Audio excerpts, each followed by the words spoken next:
right? So I'll share it with y'all because you're EAA people, right? And one of the things that the Mission Control traditionally did ever since Gemini was to wake crews up with some music.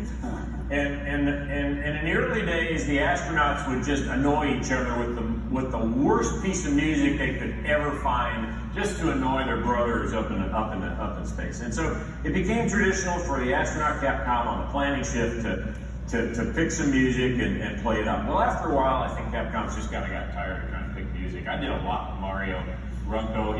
He had a recording studio at home, and he would cut and paste and do all this stuff.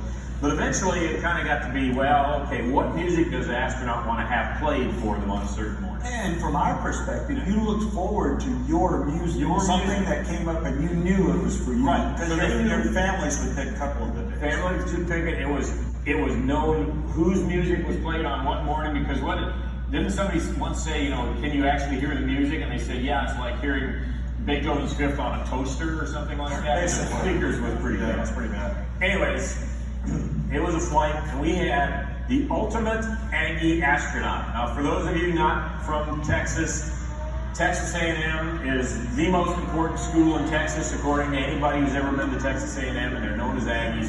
And this guy was absolutely the most proud guy of being an Aggie. So he had asked to have the Aggie War Hymn played for him for his wake-up music, and we knew what day it was.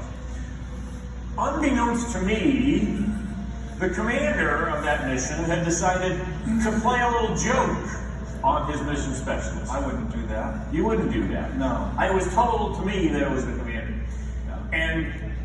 And the Capcom came in not with the Aggie War Hymn, but with the theme from the Mickey Mouse show. So just in full disclosure, that was me. I was the commander. I was trying to... You were trying to... He was the first Aggie to fly in space, so I had to mess with him. Right. I just had to. But now, what my friend here didn't know is that Aggie Mike had informed the entire Aggie world that the Aggie War Hymn was going to be played this morning.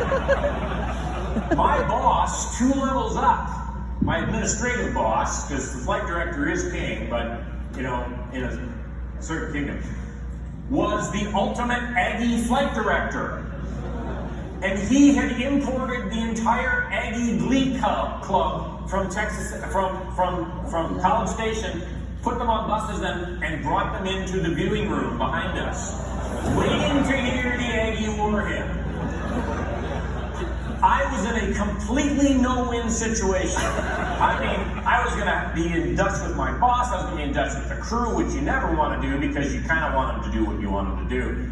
And I won't tell you exactly what happened, but I'll tell you, everybody was angry.